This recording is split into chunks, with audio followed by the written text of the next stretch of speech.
All right, guys, welcome into the show. Welcome in for the 77th episode. 3 episodes away from getting to episode 80. Then after that, 20 more episodes until we get to 100. So we're getting ever so slightly closer, I think. Well, at least I have it on reasonable authority that we'll probably reach the 100 episode goal before the season starts. I would reasonably assume that, probably even before that. What are you thinking here? 4th of July, Memorial Day, let's see. But we have a jam-packed show today. A lot of Marvel and DC news. How about that? Some drama going on. Got some more or so spring questions. We started doing that last Thursday, so I figured why not? There's more teams you can talk about other than just the ones you mentioned last week. So more spring questions. Daredevil viewership number news. Thoughts on that. Thoughts on the whole DC and Warner Brothers Superman drama going around. That's been reported as of today. And got our predictions versus reality. A little segment we've been doing for the past month or so, and we figured why not continue it for a little more longer. Though I will admit we'll probably stop it at some point, so this might be the last one. We'll see.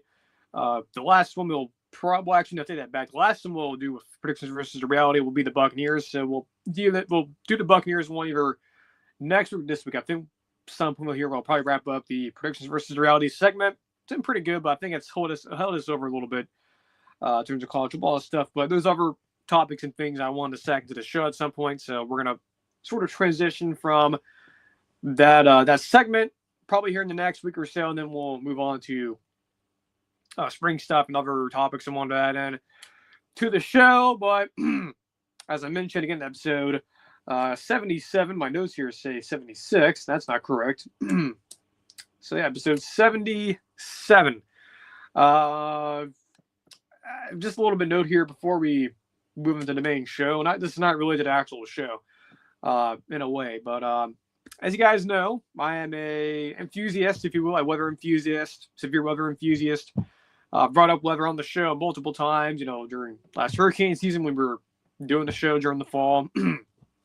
It just happens that, the height of hurricane season sort of parallels with college football and with living in Florida. Those two sort of correlate with each other, and that's why we can do multiple shows several times throughout the last fall. Hopefully not the case this fall, but I am keeping tabs on a pretty significant severe weather situation taking place in the Midwest on Friday, but an even more substantial one on Saturday. That'll be for the southeastern region of the U.S., so Georgia, Alabama, Tennessee, Louisiana, Mississippi. It looks pretty bad at the moment. The models are getting more and more clarity on what's going to happen. Clearly a pretty decent tornado setup, damaging winds, large hails. If you live in, got the microphone there. If you happen to live in that part of the region or that region of the U.S., be prepared. No reason to be worried about it. This is something that you guys get every single year around this time of the year. Of course, their tornado season goes from November all the way to May. So this is not like anything rare or not normal. In fact, it would be not normal if there wasn't a severe weather. This is kind of what you would expect this time of the year. So just be prepared, not scared, as Ryan Hall on the Ryan Hall channel. Ryan Hall says, just be prepared for what's coming. And it certainly looks like that's what we're dealing with this weekend for southeastern region and the southern Midwest, Central Plain. Oh, not really Central Plains, but like the Mississippi River area. I guess the western part of the Southeast. I'm going to get it on. That's really the sequence will begin on Friday and it'll somewhat end on Sunday for my region on the East Coast, and then in between that, the southeastern region. So I know a lot of folks who listen to this show probably live in that area, so just heads up there if you're listening to this. It's been pretty active, and of course I'll be keeping tabs on it. The radar scope pulled up this weekend on Saturday, especially pretty much all day. So I'll be also probably tuning into Ryan Hall's stream as well. You'll definitely be streaming, so I want to bring that up there as someone who has been a fan of meteorological science for a long time since I was in grade school. I've had a lot of experience with dealing with tornadoes for sure. Not directly, but I did live in this region on April 27th, which for a lot of folks in the weather community. That's sort of, in the world of meteorology, our basically our version of, or at least our generation's super outbreak. And it was a super outbreak. The last one was 1974, and I wasn't around during then, but I was a youth during the 2011 super outbreak, and I remember that particularly. And that was tough. Very, very tough experience to go through, and unfortunately, that will be something that we will have to deal with, as James Spann says. The next 50 years or so, most of us who were kids then will probably experience another one of those. At least we'll be around probably during that. So, anyway, a little divulging the weather talk here. Yeah, figured I'll bring that up again, given most of you who are probably watching this probably live in that area, given we cover a lot of SEC football. So just figured I'll point that out. Before we go too much further, I just want to make sure you guys can actually hear me on the YouTube live. I think the microphone, the audio version on Spotify should be good here. I'm just going to double check and make sure you guys can hear me. So if you're hearing the feedback here for just a second, that's why. Audio didn't check out. Video's loading on my phone. Audio didn't check out. Okay, so you guys can hear me. All right, a little bit of delay there. But let's get into the actual show here. A lot to discuss. So like I mentioned at the top, we did spring questions for several teams last week. I think Alabama, Ohio State, Arkansas, USC even. So a lot of interesting collection of teams there. Figured since I probably did pretty well, and granted spring practice has started if not has started for most of you, is going to be starting this week and next week. I would reasonably assume that. Figure why not just continue these? So I got a couple of teams here we'll talk about real briefly here. Sort of just some basic questions about both of these teams. The biggest question for each of these teams. First one up here, the lucky draw was Auburn. Of course, a lot of pressure, competitive pressure, at least in my opinion, on Hugh Freeze. Though others will say otherwise. Big question for Auburn is, can Jackson Arnold deliver? That's what I have written on my notes here. Of course, Jackson Arnold transferred from Oklahoma. He's at Auburn now. Former five-star guy, showing that someone like Josh Pate, who I listen to a lot, one of my my idols, if you will, in this business, sort of the inspiration for me to get into this. He was pretty high on him a couple years ago when he was coming out of high school.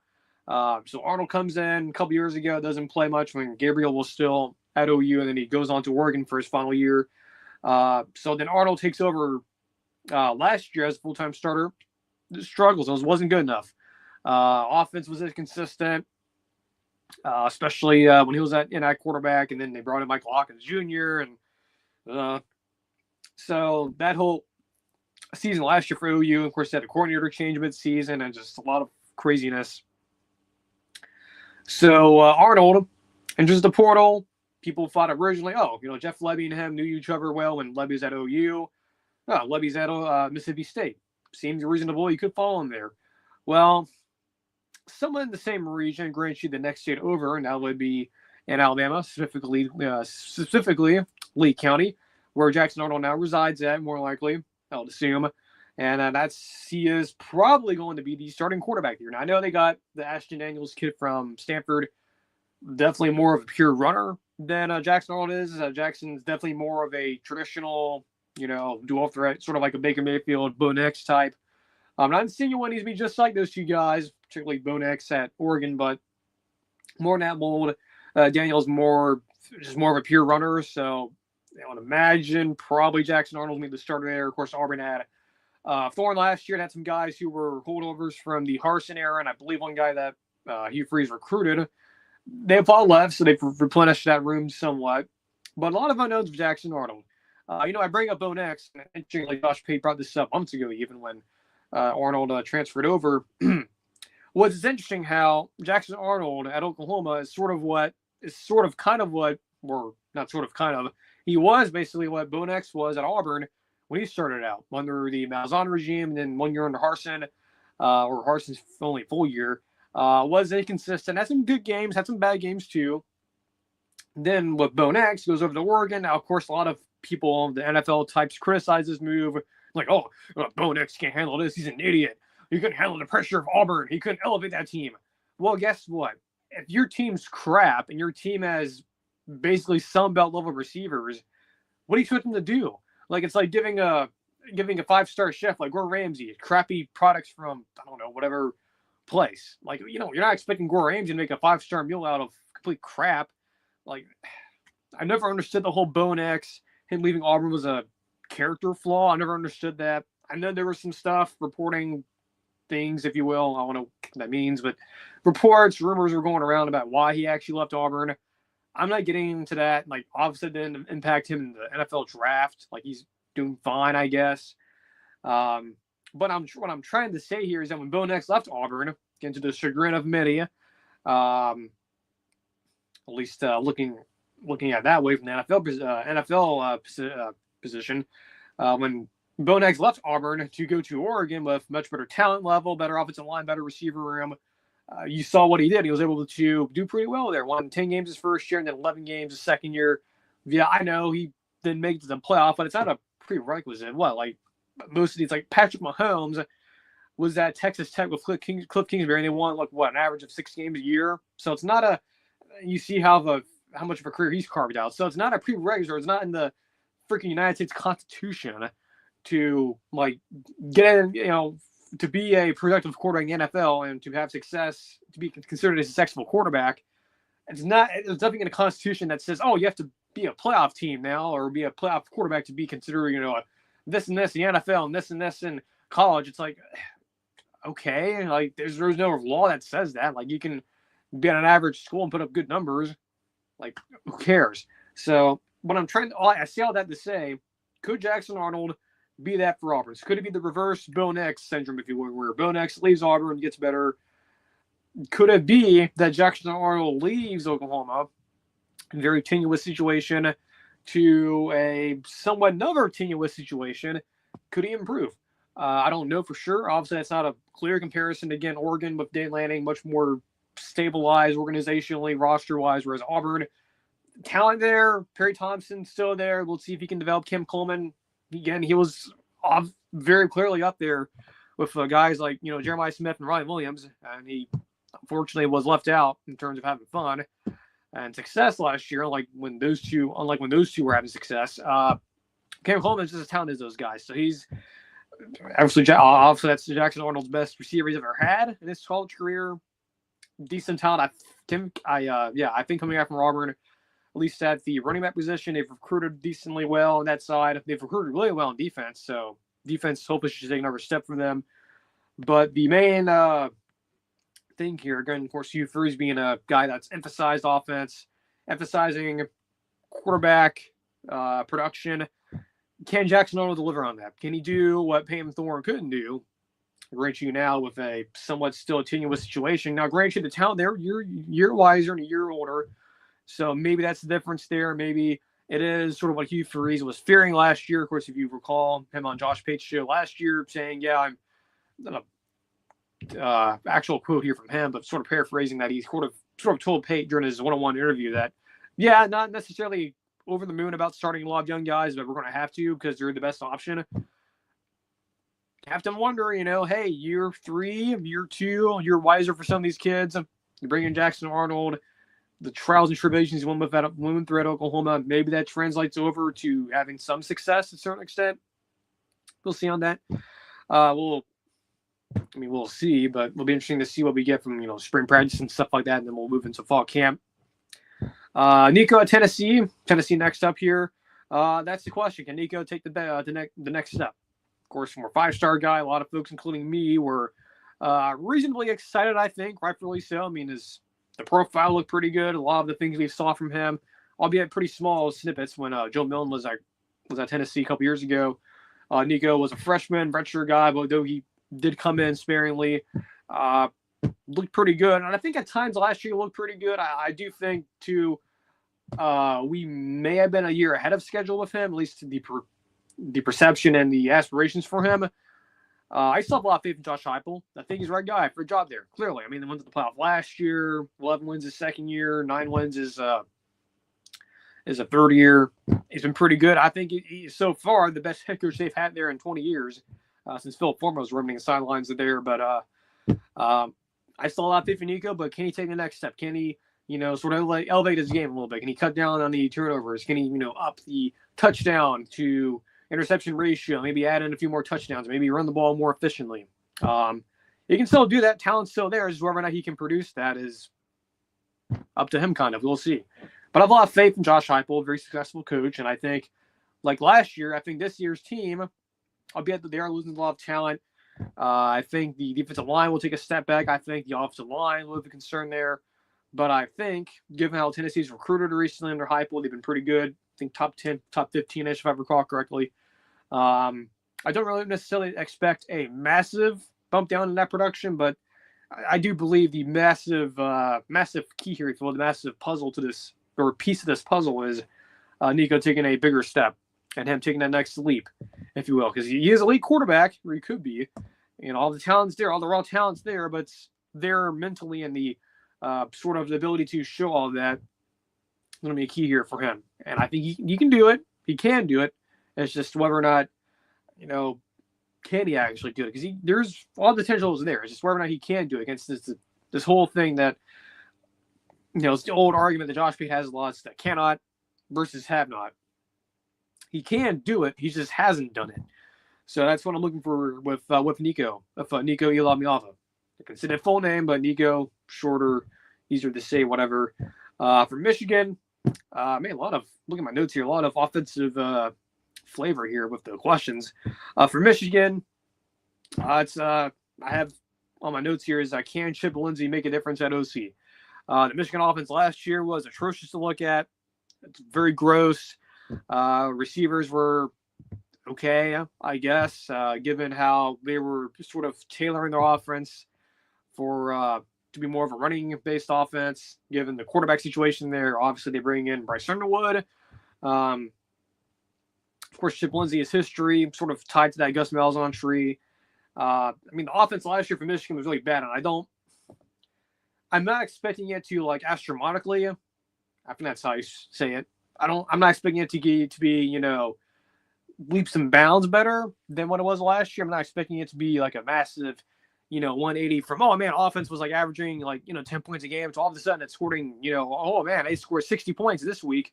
I'm not expecting that sort of massive turnaround, but I do suspect, given Bryce Underwood and again, how much talent he has and the raw, if you listen to guys like Bud Elliott, who goes to a lot of these camps, very impressed with him. I think Bud's words, last December, was the way he sort of described his, playing style and whatnot.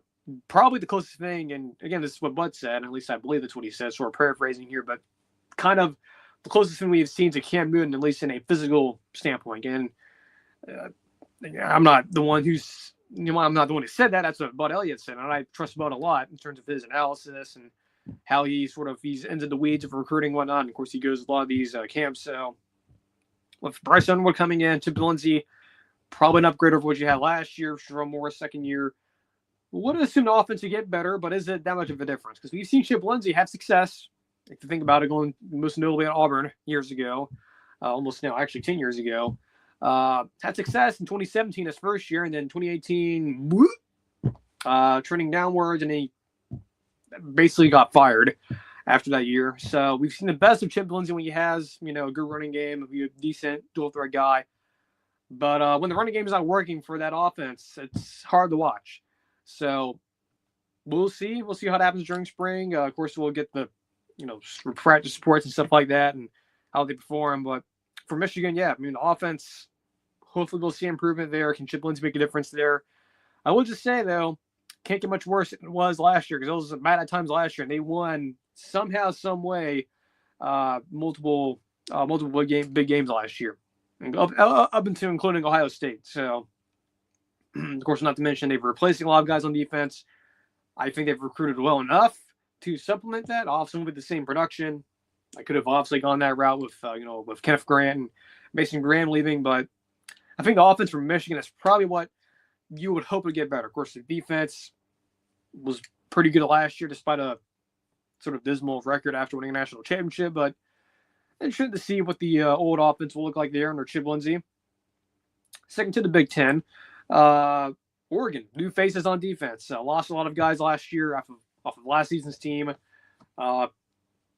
We'll see. They've recruited really well. Dan Lanning, I'm very interested to see how these next couple of years teams do. And, of course, they've done well in the portal as well. So I'm not concerned there. It's just, what does it look like? I think a lot of folks feel like that. If you live in, I don't know, not Corvallis, probably the wrong place for an Oregon Duck fan, but maybe there is there. But, if you live in the Portland area, that region of the country, Eugene, obviously, of course, you're probably thinking, yeah, we hear a lot about Dan Lanning recruiting and him getting a lot of 5-star guys and high-quality 4-star guys and going to the portal and getting a lot of these guys from the, the SEC and some of those schools in the southeastern region. But can those guys actually develop? Can those guys actually materialize into being very good players? Saw a little bit last year because remember, they were the best team in the country, at least according to the pollsters and the playoff committee for 80% of the season. And I think that is a bit of a testament to what Dan Lanning is able to do up there. Again, combining recruiting and transfer portal, sort of meshing those together and sort of formulating good enough results up there. And I think they've done a pretty good job in doing that. And I have little doubt in him doing that. Curiosity, of course, but they lost a lot of guys last year. Of course, the quarterback situation there. Of course, lose Dylan Gabriel, Dante Moore coming in. Not the biggest question, I believe, because I think Dante, a lot of folks like Josh Pate, like I mentioned earlier, Jackson Arnold, him and Arnold and Dante Moore were the two guys I think Pate recently has been pretty high on recruiting.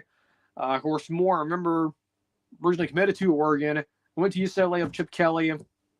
A bit of a sluggish start to his career. Leaves, goes to Oregon, sits behind Dylan Gabriel, and now he's probably the starter. Been interested to see how he turns out. I think we just fine.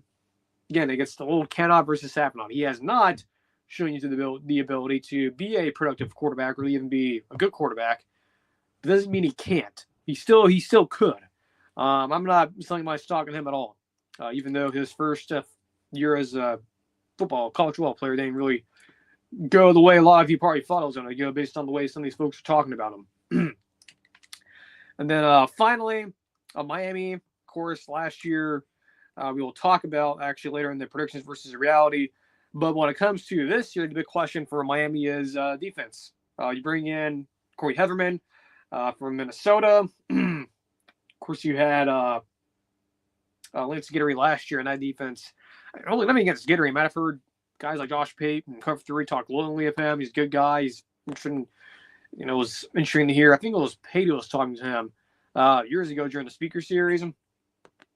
I think it was both him and Shan Dawson were both on the show, I believe. I think it was one of the two, but anyway, I've heard some of the stuff from Gittery.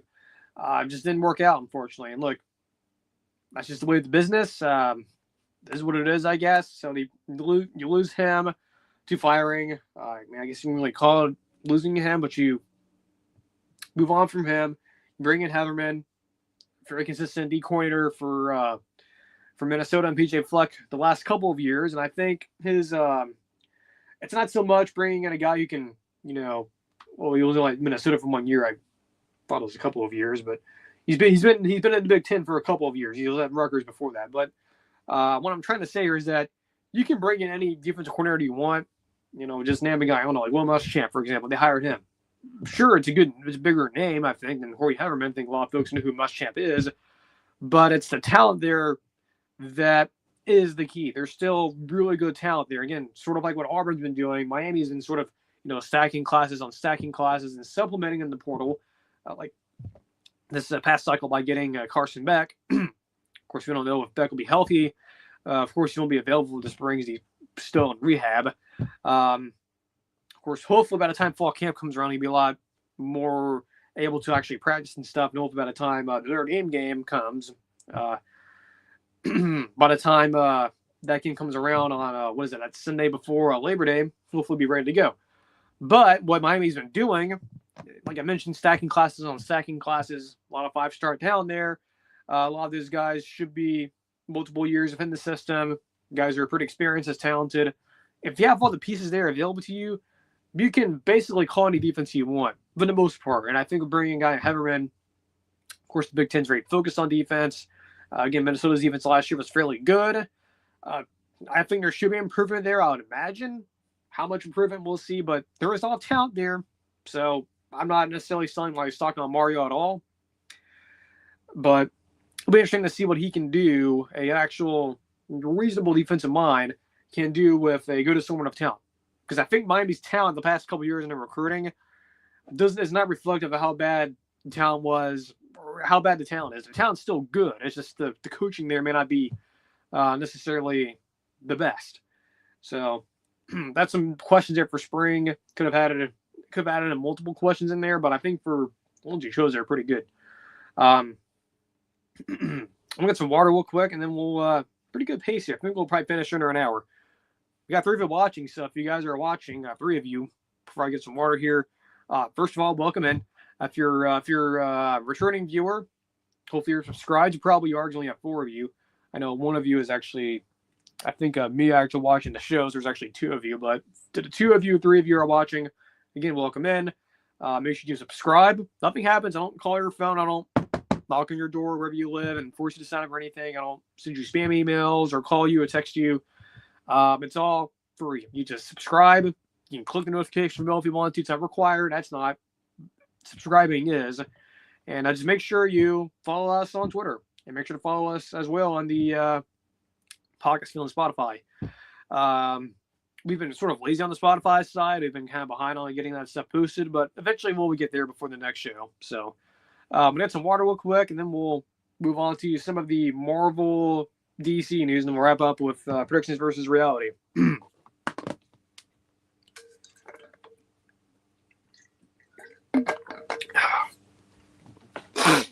Okay. So Daredevil Born Again came out last Tuesday. Fairly solid start.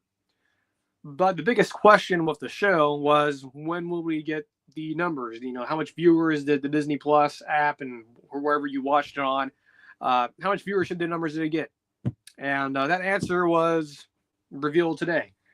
This is coming from, I believe, Discussing Film. I believe they've sort of broke this number along with a number of places that the numbers for Daredevil Born Again were 7.5 million viewers in the first 5 or so days. That's actually somewhat on par with the Agatha show, which I really didn't watch because I really no best interest in that character. Nothing against the cast and crew, but it's just that's not really a show that I'm like really dying to see, which is somewhat a bigger issue, more say a systemic issue, if you will, with Disney and whatnot, and Marvel. That's a topic for another show. But the numbers 7.5 doesn't sound good. That's actually, I was listening to Josh over at Den of Nerds. Brought this up earlier on Twitter, and I kind of replied with the the Josh Pate, this isn't the flex you think it is thing, because I think I'll explain that in a second. But sort of brought up how the viewership for Daredevil, it's actually half and actually worse than even Ahsoka, which was like 14 million or so. So going back to my reply to Josh and his replies, the reason why I sort of tweeted that is because for the long time, and it doesn't matter which venture it is, whether it's NFL, sports in general, or your favorite just general TV show, viewership numbers to the general fan is not that important. Like, you're not the one who is reaping the rewards of those numbers. Like, what money and what praise are you getting as a fan versus the execs? Now, if you're an executive, you're a stakeholder, if you're anyone involved at Disney or Marvel, yeah, of course those are important to you. But for someone who is a fan or even a reporter, those numbers aren't that important to you. You're not the one who's reaping the results of those. Like, those aren't like things that are the same way box office numbers. Yeah, it's fun to look at, and yeah, it's cool to look at, and yeah, it sort of gives a gauge of how the fans are reacting, because again, the numbers sort of represent how many people are actually watching these films and TV shows. And same goes for the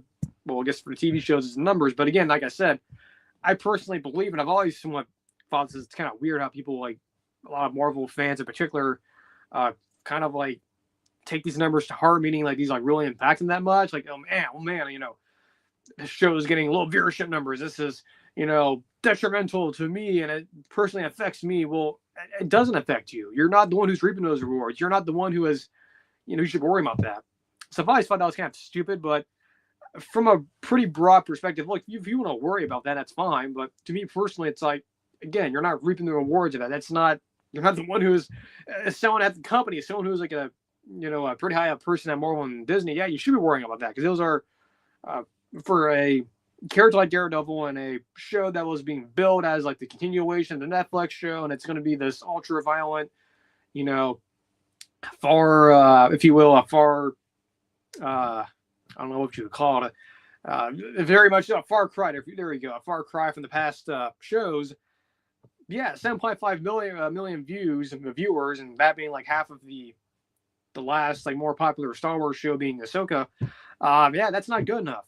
And then frankly, I think Daredevil, in terms of the IP, if you will, yeah, it's a lot better than what Ahsoka was. Now, look, as a Clone Wars fan and someone who's grew up with the character, yeah, I think the character is great. I thought the show was fairly good, flawed, but the fact that Daredevil is actually making less numbers and doing less numbers, at least from a perception, I guess, of the fan base, yeah, it sucks.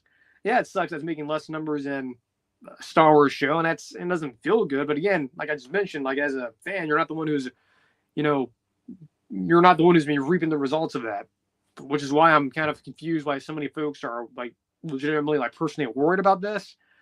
But I think this whole situation, Disney Plus in general, and I think I'll probably do more of a broader topic on this about, and I do agree with Josh on his stream earlier about how this is more of a systemic issue with Disney Plus in general, with Marvel and Star Wars. This is just a Marvel issue. It's more of a systemic issue of the company. And I think that's something that we'll probably dive into probably next week. I think I'll make a reminder to, or maybe in the next show, to sort of dive into that, because I think this does represent a more of a larger issue here. But yeah, if I were a Marvel exec, if I were a Disney exec, if I were, Kevin Feige and guys and all of the guys there and guys and gals, I would definitely be concerned about this. This is not good. If you're, again, putting your executive cap on, yeah, it's not good. Yeah, it's embarrassing. Yeah, it's definitely not the numbers you're wanting. But then again, if you're a fan, I wouldn't worry about this. I wouldn't worry about it too much as I think most of you are. At least some of you are. Again, you're not the ones who are reaping the results of that. Your jobs aren't on the line here. It's the folks at these companies that their jobs are on the line. And I think, again, this sort of represents a more broader systemic issue with Disney Plus in general and how it's been completely mishandled since its inception back the last decade, which is kind of hard to imagine. But yeah, the numbers came out. Yeah, it's not good. But like I just said, I wouldn't worry about it as much as I think some of you guys are. Again, you're not the ones who are ripping the results of that. That's for those guys to figure it out. Now, as a fan, yeah, it sucks that, this could lead to maybe no more seasons of the show, even if you like the show like me, or at least are liking the way it's going. But again, you're not the one whose job is on the line. You're not the one who is reaping the results of this. You're not the one who is, every decision you make or whatever is going to be impacted by this. So it's just some thoughts on that. Interesting to see the number being that low. I would say it is kind of jarring, but then again, like I said, it's not, I wouldn't personally worry about it too much as just a general fan, but as someone who's covered this and someone who's been a Marvel fan for a long time, yeah, it's hard not to get invested with it. It's hard not to feel a certain way about this, but I think to a certain extent, if you were clearly an executive at Disney or Marvel, yeah, this is pretty bad. This is jarring, probably the best way to put it. So a little, some thoughts on that. Got some more drama here at DC as we're sort of changing subjects here. This whole DC situation with Warner Brothers, it's getting pretty odd. I will say I did not really expect this to go the way it's going. So this is coming from Puck News, by the way, who, by the way, reported on the whole Kathleen Kennedy news. So this is coming from the DC Films news account on X, but this is information. Literally, I think it's being pulled from the Puck News article. So go ahead and just read it if you haven't seen it yet.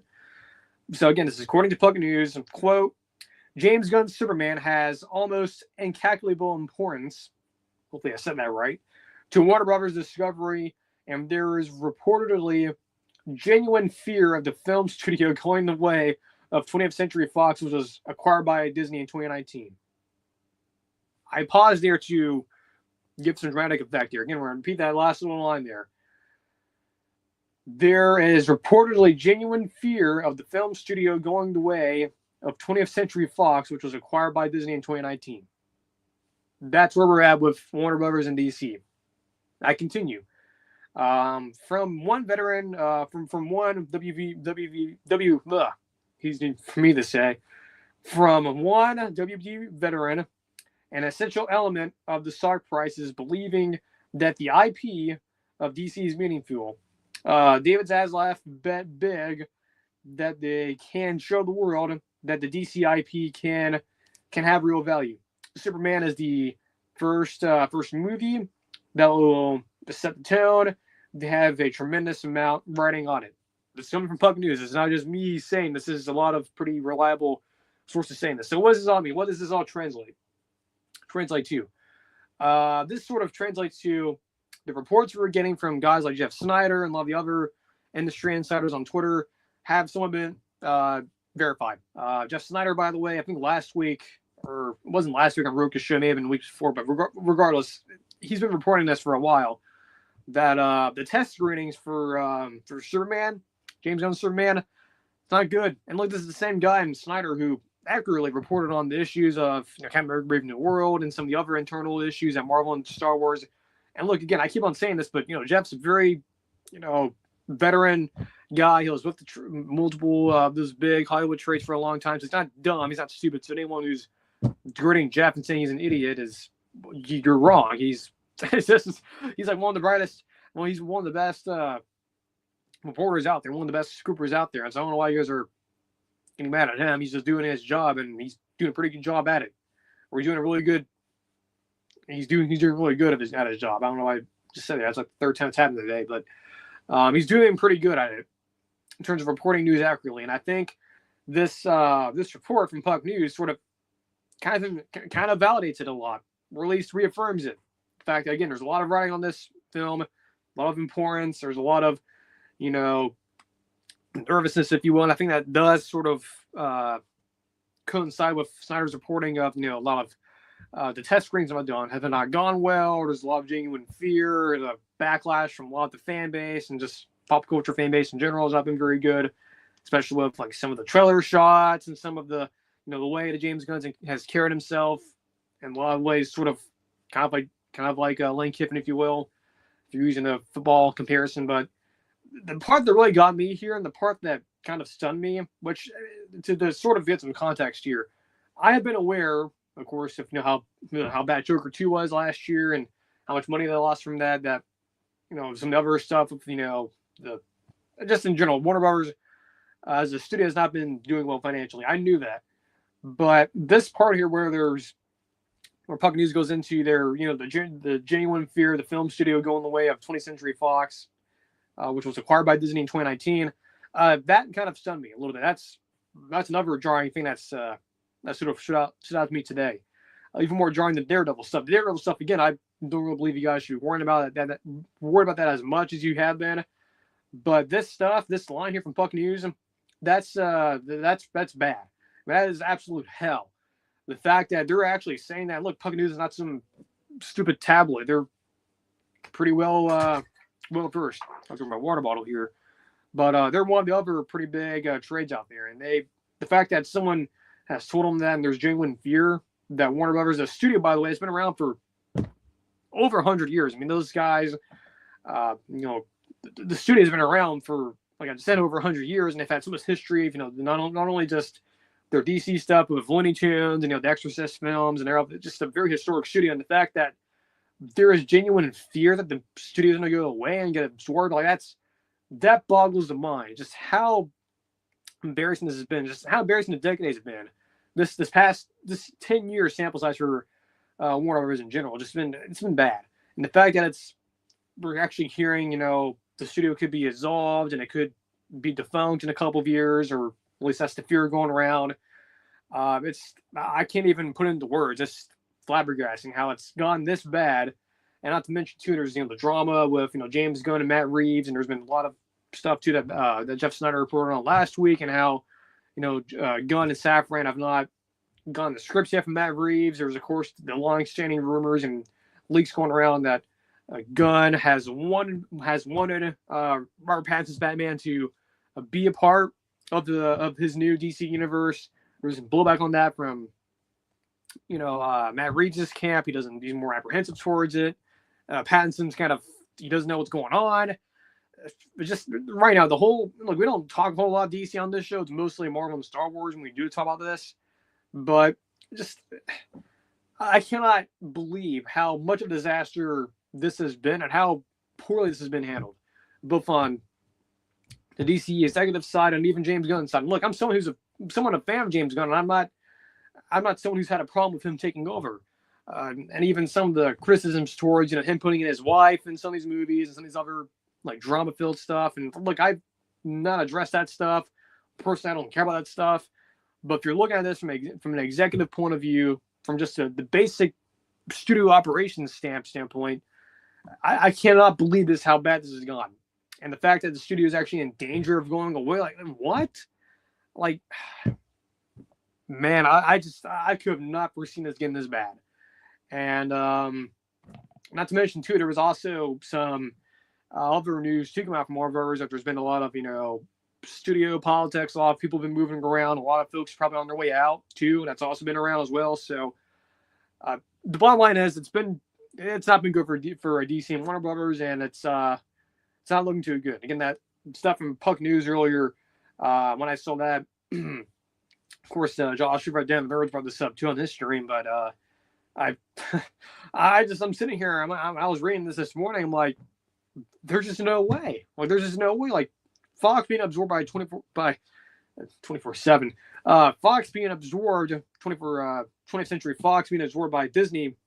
That's a little bit different, right? The studio was in hard times, and they were sort of becoming less and less relevant.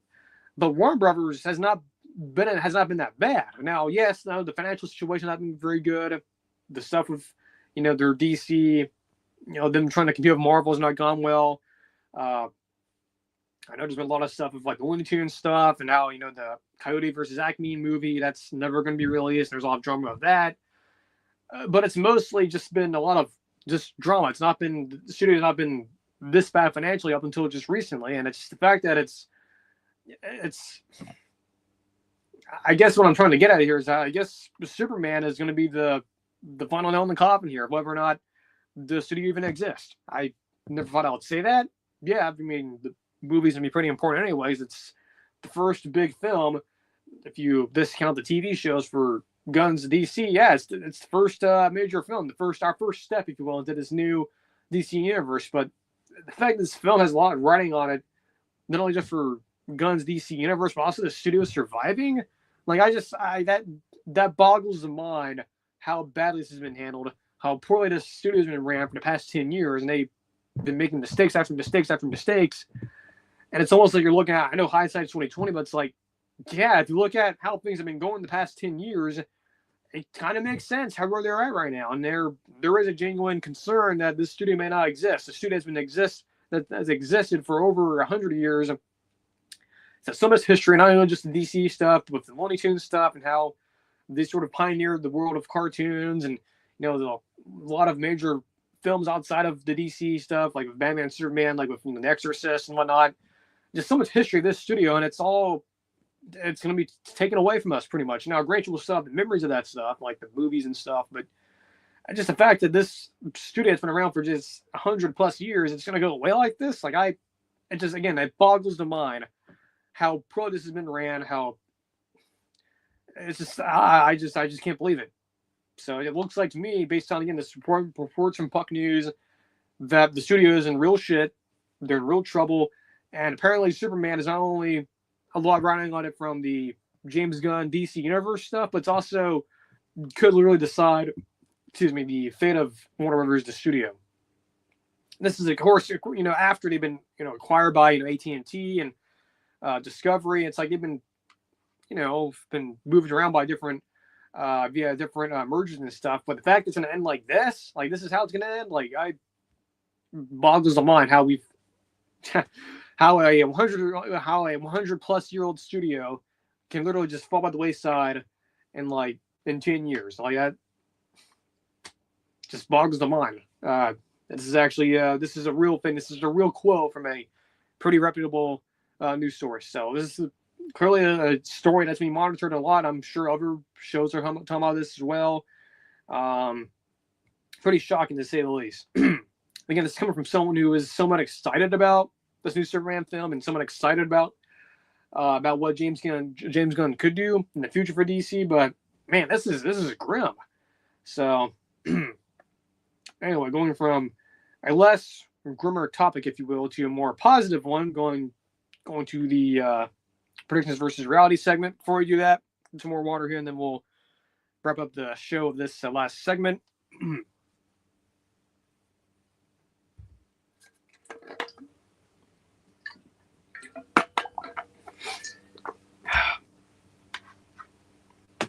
So we've been doing this predictions versus reality segment for the past number of weeks. Like I mentioned at the beginning of the show, probably start wrapping it up here soon with the segment.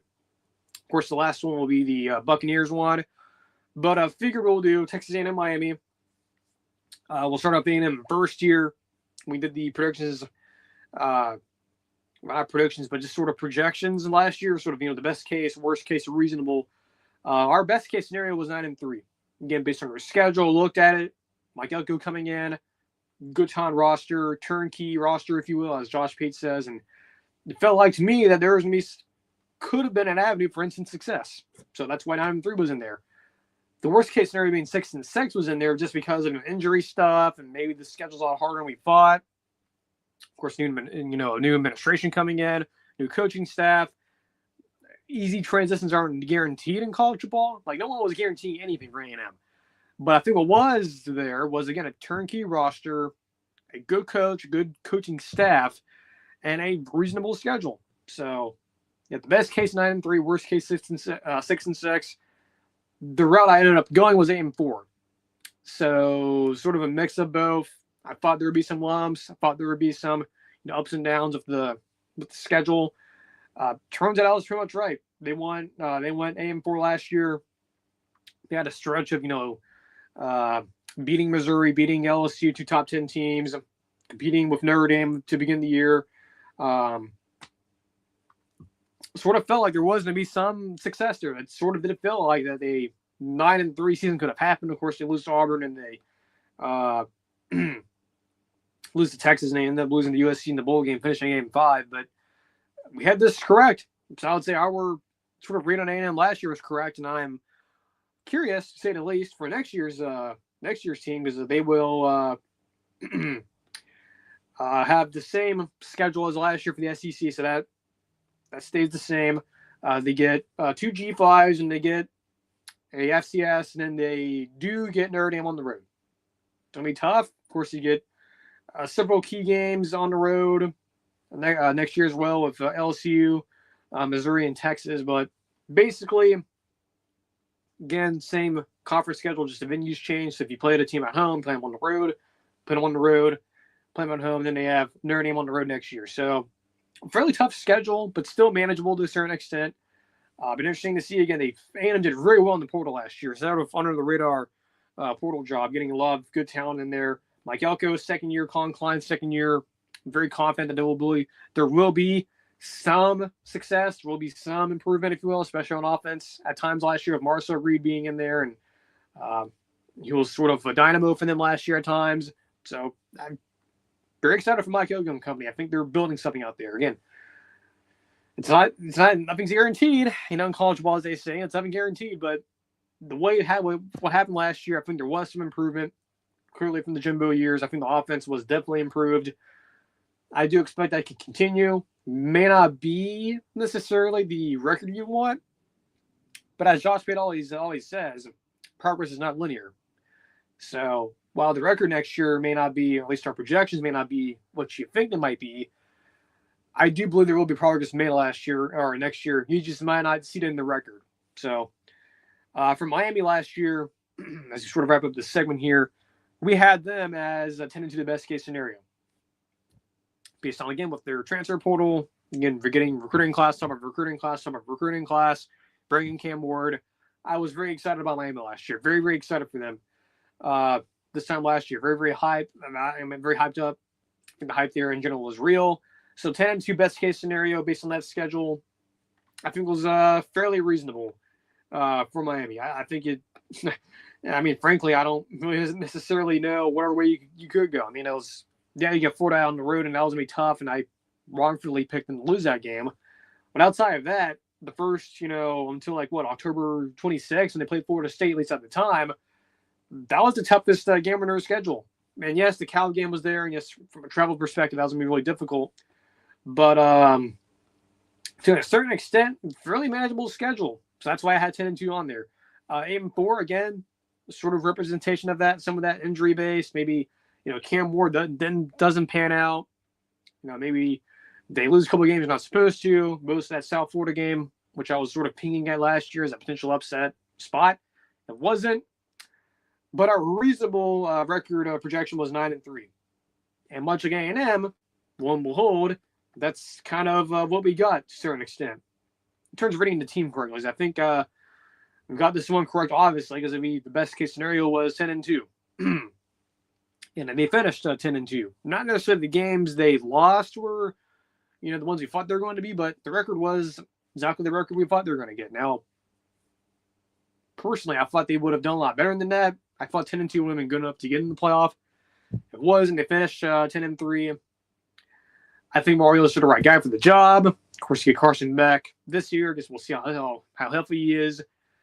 You have, again, talent on top of talent, a lot of good recruiting talent there. A lot of former 4- and 5-star guys there who are really, really talented. A lot of guys who are now more experienced.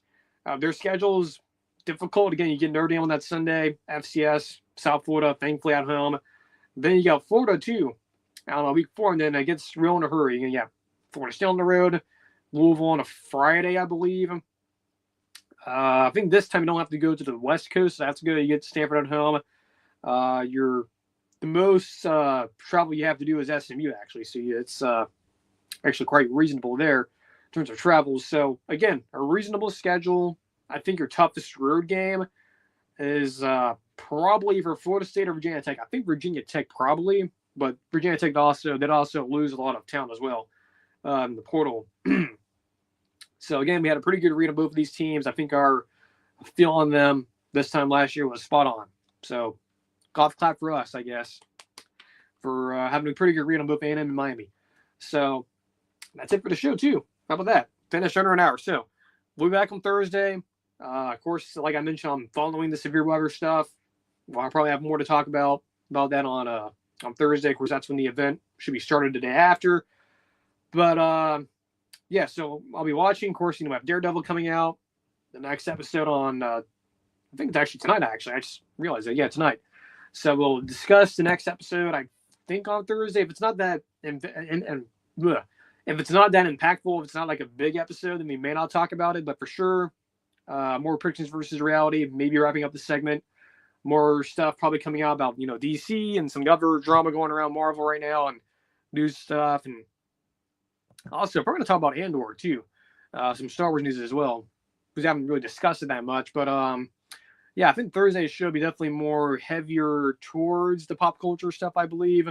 But certainly some college ball, too. Probably have some more spring questions, too, for the teams and we're able to get to. So, until Thursday, enjoy the rest of your Tuesday. Enjoy your Wednesday. So, until then, stay safe, take care, and we'll see you guys back here on the channel on Thursday.